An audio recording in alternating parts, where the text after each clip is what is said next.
it's one of those wines where you're just going to want to keep drinking it, which is a bit dangerous for me at a time like this in the afternoon, because, you know, what happens if I finish the bottle? That's just the wrong thing to be doing at 2 o'clock on a Monday.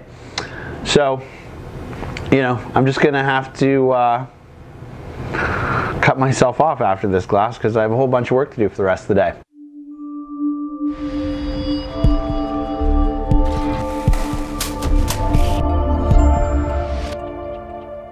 Welcome to the Wine Couch, everybody. Hope you're having a nice day. This wine's from Bierzo region of Spain. This is a very interesting region of Spain, surrounded by very tall, it's up in the northwest, surrounded by very tall mountains, one of the few regions in Europe to not be devastated by the phylloxera virus. The phylloxera virus was a virus that affected the rootstock of many, it basically killed all of Europe's vines in the late 1800s into the early 1900s. If Europeans hadn't traveled the world and brought vine stock everywhere else, European varietals would pretty much be dead today. So the cool thing about Bierzo is that because it was surrounded by really tall mountains on all sides, phylloxera basically skipped over this particular region.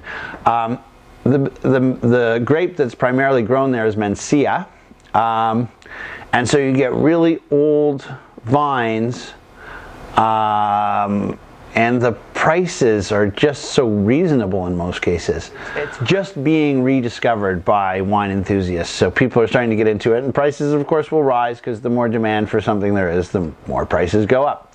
But Bierzo, very cool region. Mencia, very cool grape. I suggest you, if you haven't tried the wines, you go check it out. This is made by a guy named Raul Perez, who's certainly thought of to be one of the better winemakers in the region. The wines are always good. The prices are always right. Scores tend to be good if you're a person that cares for scores. Time to give it a try.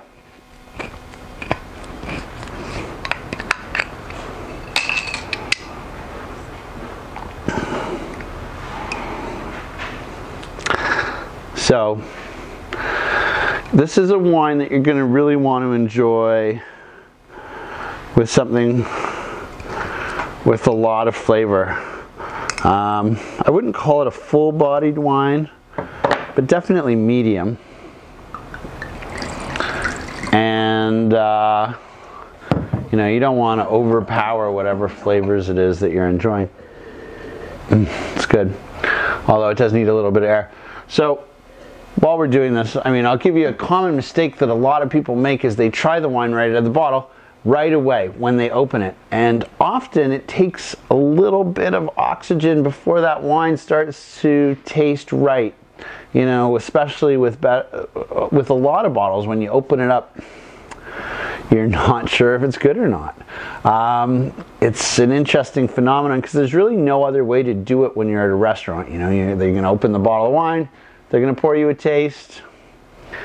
Really, it's going to be, you know, probably 5 minutes before that wine starts to get to where you're going to want to be drinking it. So this wine is very good. It's got a lot of blackberry fruit, and it's still got freshness.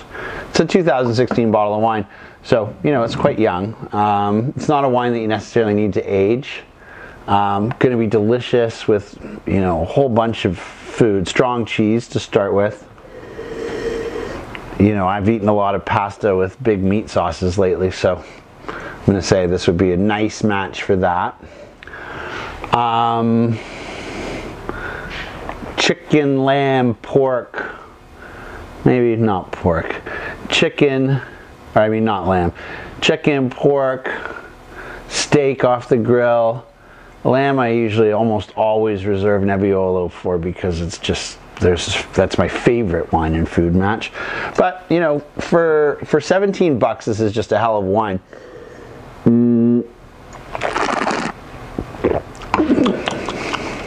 It's good every time. you know, if this is a great wine for exploring. You know, if you're trying to get out of your you know, your norms. You know, if you're a California cab guy and you just really don't know which regions to explore outside of that, this is a great wine to try. You're always going to get nice reactions from your guests. It's good on every level. It's not one of those off the beaten track wines. It's got fruit, it's got body, it's got a front palate, a mid palate, a nice long finish, good acidity.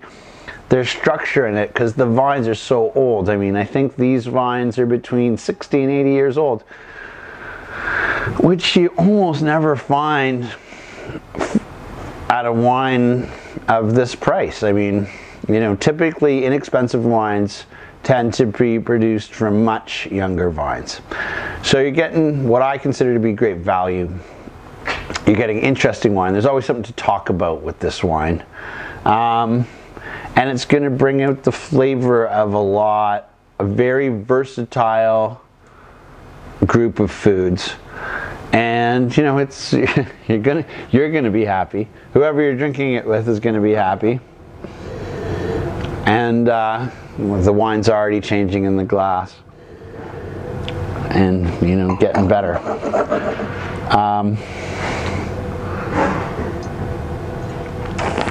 So at this point, I'm not sure what else to tell you about this wine other than, you know, it's available at Wine Online. It's delicious, and you know, you're going to enjoy it. So have a great afternoon, and we'll see you next time on the Wine Couch.